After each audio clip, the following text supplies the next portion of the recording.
Reactividad de los aldehídos y las cetonas.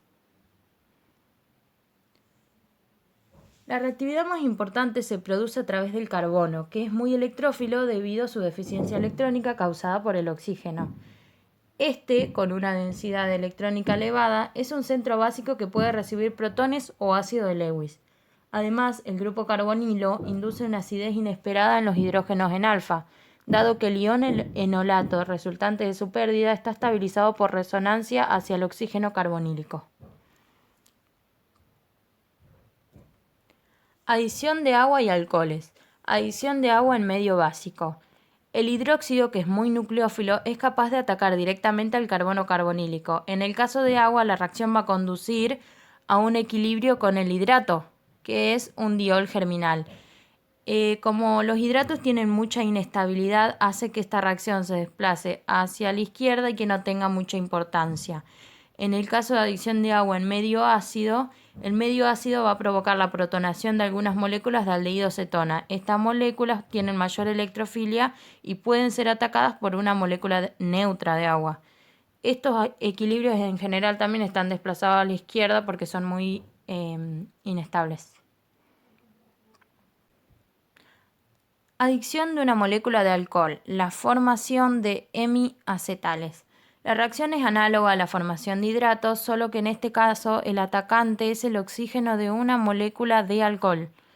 Los hemiacetales, que significa mitad de un acetal, son muy inestables y hace que los equilibrios se desplacen hacia la izquierda, por eso es imposible poder extraer un hemiacetal. Hay una excepción a esto, que es la formación intramolecular de hemiacetales a partir de azúcares. Cuando se agrega una segunda molécula de alcohol se pueden llegar a formar los acetales. La reacción va a proseguir hasta formarse el acetal, ya que este es muy estable y puede aislarse sin ningún problema. De todas formas, para que esta reacción se pueda desplazar hacia el lado del acetal, hay que retirar un agua a medida que se va formando. Esto se hace por medio de un aparato de Diane-Stark o por la acción de un desecante. Acá hay un ejemplo sobre un aparato de Diane-Stark. Adicción de amoníaco y aminas. Reacción con amoníaco y aminas primarias. Un aldehído o una cetona reacciona con una alquilamina o con una anilina primaria para dar una imina, mediante la pérdida de una molécula de agua, o sea, mediante una condensación. Las iminas tienen un enlace doble carbono-nitrógeno que es muy estable, sobre todo si el enlace carbono-nitrógeno está conjugado con un anillo aromático. Esta reacción generalmente se puede combinar con una reducción in situ. Por ejemplo, vamos a ver esta reacción de acá. Acá vemos cómo se trata un benzaldehído con amoníaco en un medio de reacción que contenga un catalizador metálico y una atmósfera de hidrógeno a presión, produciendo la aminación reductora, que es este proceso, y a través de la imina transformamos el grupo carbonilo en una amina primaria. Ahora,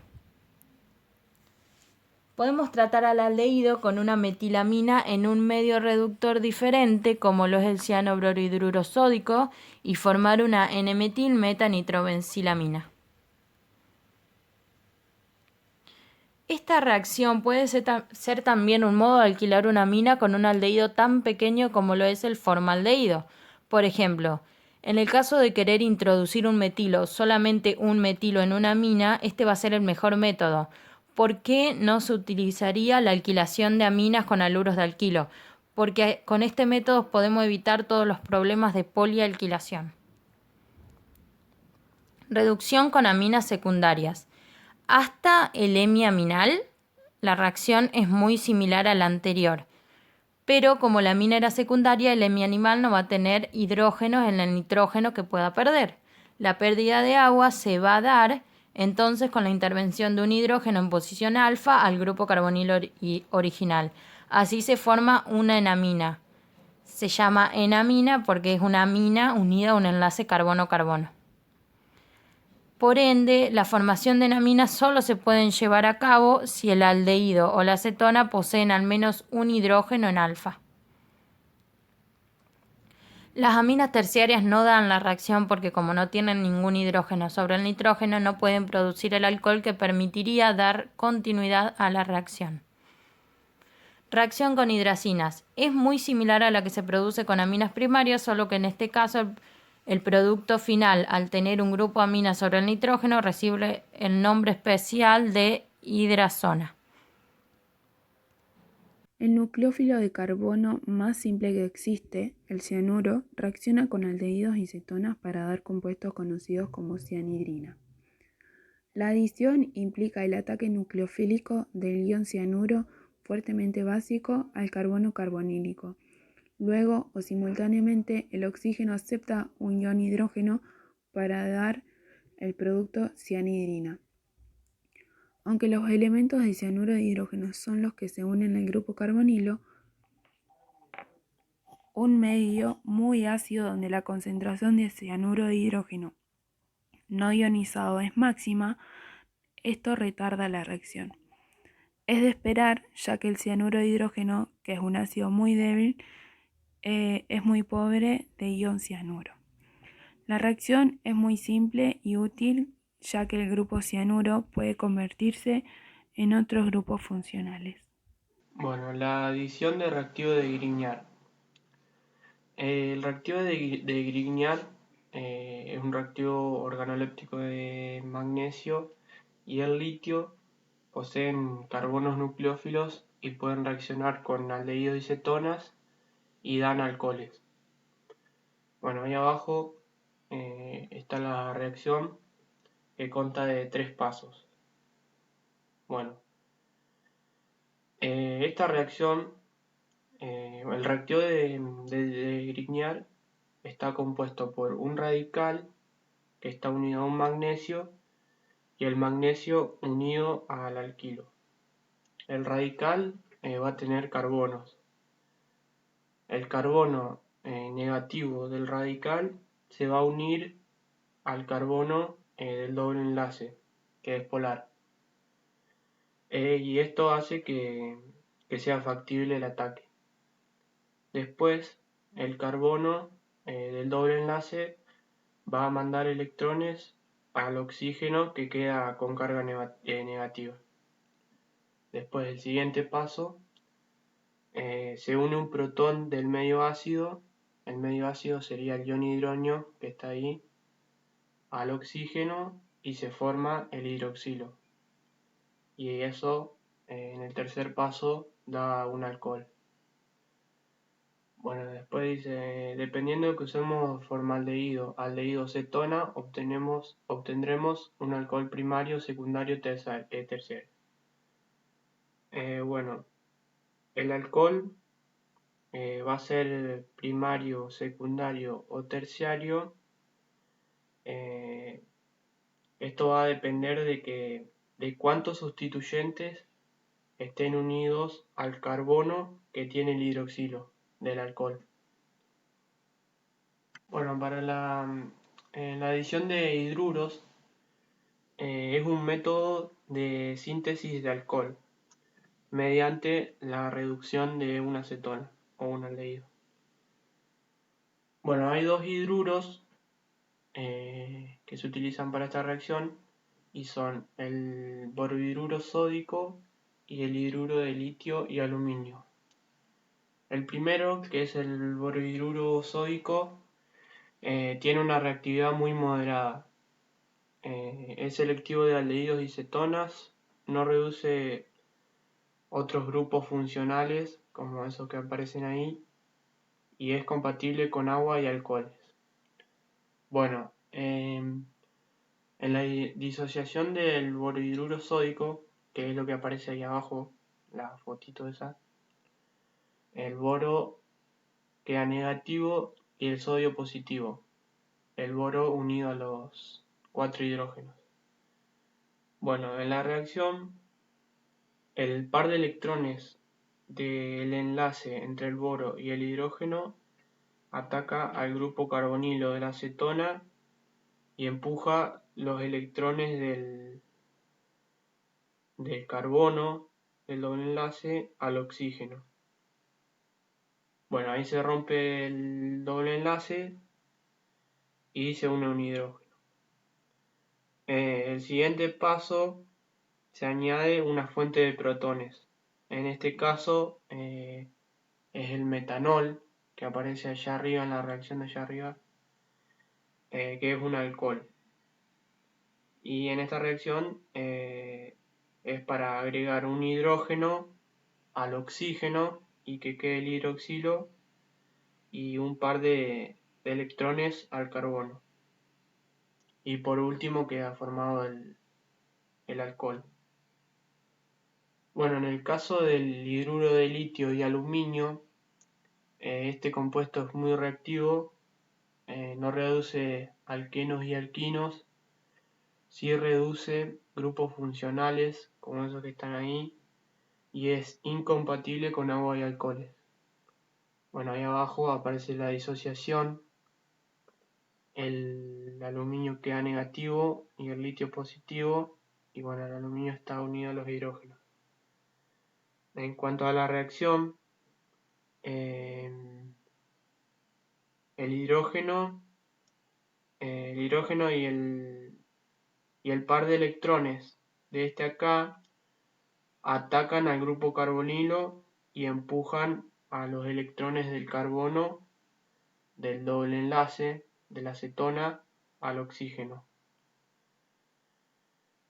Y bueno, acá se rompe el doble enlace y se une un hidrógeno, como expliqué en el borohidruro sódico.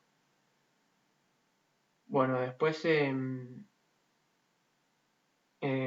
ocurre la protonación, pero esta vez es con un medio ácido, no como antes que que se hace con un medio básico, que era el alcohol.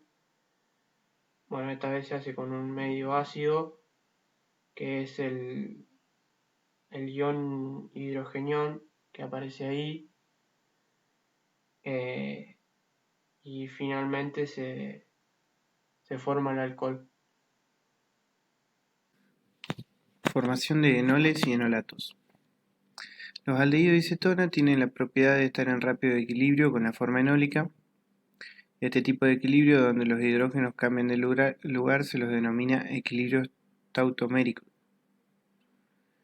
El equilibrio está generalmente muy desplazado hacia la forma ceto en aldehídos y cetonas normales.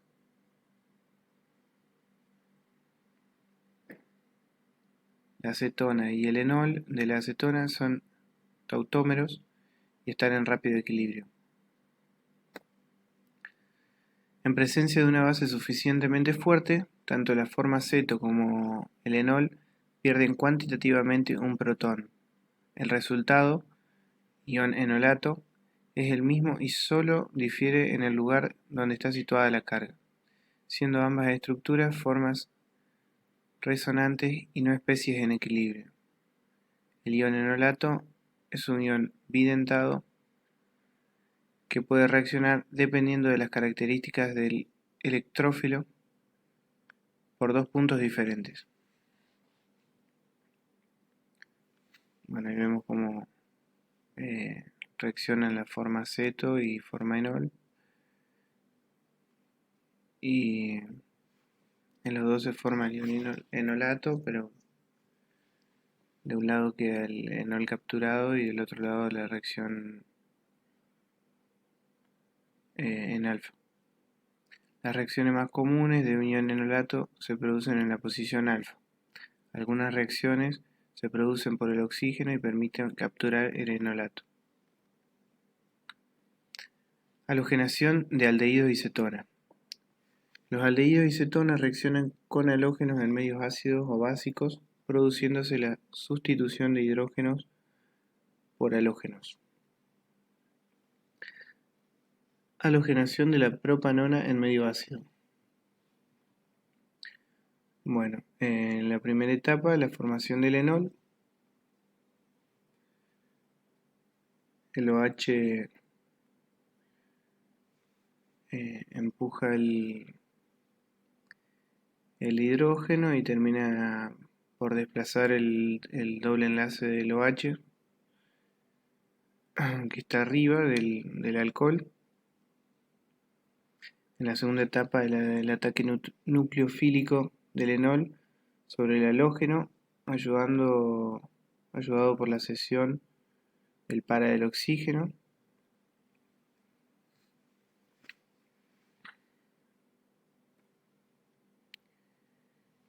Y en la etapa 3, la deprotonación.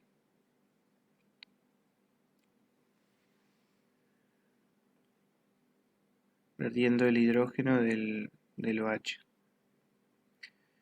Trabajando con un equivalente de reactivo, la halogenación para en una primera adición y no ocurren polihalogenaciones. El paso clave del mecanismo es la formación del enol y esta etapa requiere protonar el oxígeno del carbonilo. Una vez halogenada la posición A, el oxígeno se vuelve menos básico debido al efecto electronegativo del bromo, protoneándose peor. Si la halogenación de la halogenación de la propanona, el medio básico, tiene el siguiente mecanismo y es en la primera etapa la formación del enolato.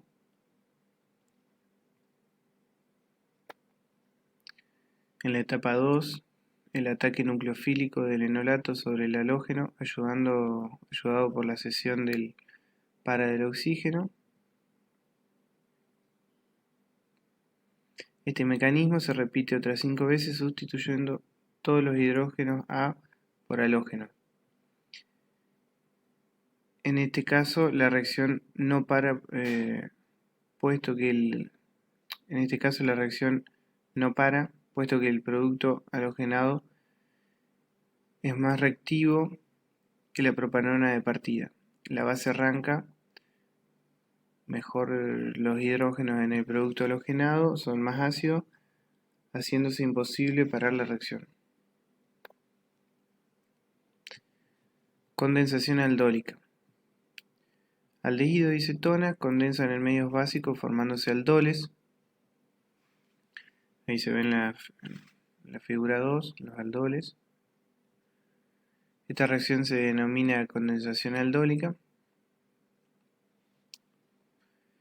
El aldol formado se deshidrata en el medio básico por calentamiento para formar un AB insaturado. El mecanismo de la condensación aldólica transcurre con formación de un enolato que ataca el carbonilo de otra molécula. En esta condensación se forma un enlace carbono-carbono entre el carbonilo de una molécula y el carbono de la otra. En la etapa 1 está la formación del enolato.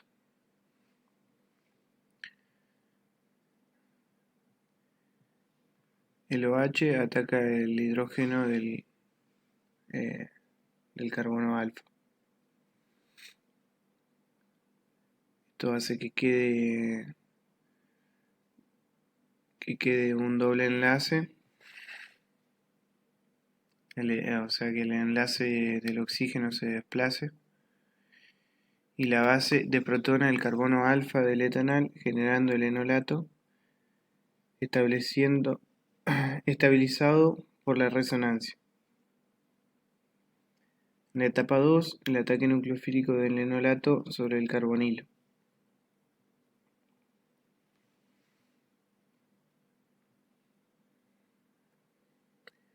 En la etapa 3 se produce la protonación.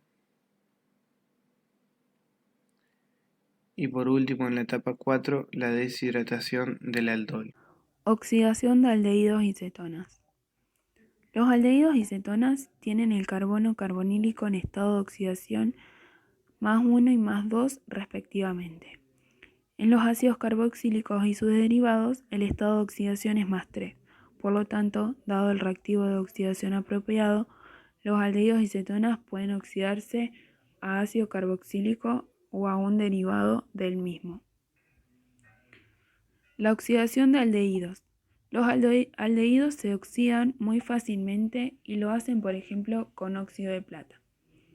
La reacción sirve como prueba analítica de la existencia de un aldehído porque el resultado positivo es la deposición de un espejo de plata en el interior del tubo de ensayos. Esta reacción fue descubierta por Tollens y la desarrolló para diferenciar los carbohidratos del tipo aldehído, como es la glucosa, de los del tipo cetona, como la fructosa. Oxidación de cetonas. La oxidación de cetonas tiene un mayor interés sintético, sobre todo cuando son ciclos, como es el caso de la ciclohexanona. Si la cetona no es cíclica, la oxidación da lugar a una mezcla de dos moléculas, lo que desde el punto de vista preparativo puede ser un inconveniente. La oxidación de cetonas incluidas en un anillo está exenta de ese inconveniente. La oxidación energética con oxidantes fuertes como el permanganato de potasio o el dicromato de potasio producen la ruptura del enlace carbono-carbono entre el carbono carbonilo y su carbono adyacente. Los dos terminan siendo transformados en ácidos carboxílicos. Más interesante es la oxidación suave, en la que un oxígeno se puede insertar entre un grupo carbonilo y uno de los dos carbonos en posición alfa. El reactivo que se utiliza para llevar a cabo esta reacción es un perácido carboxílico.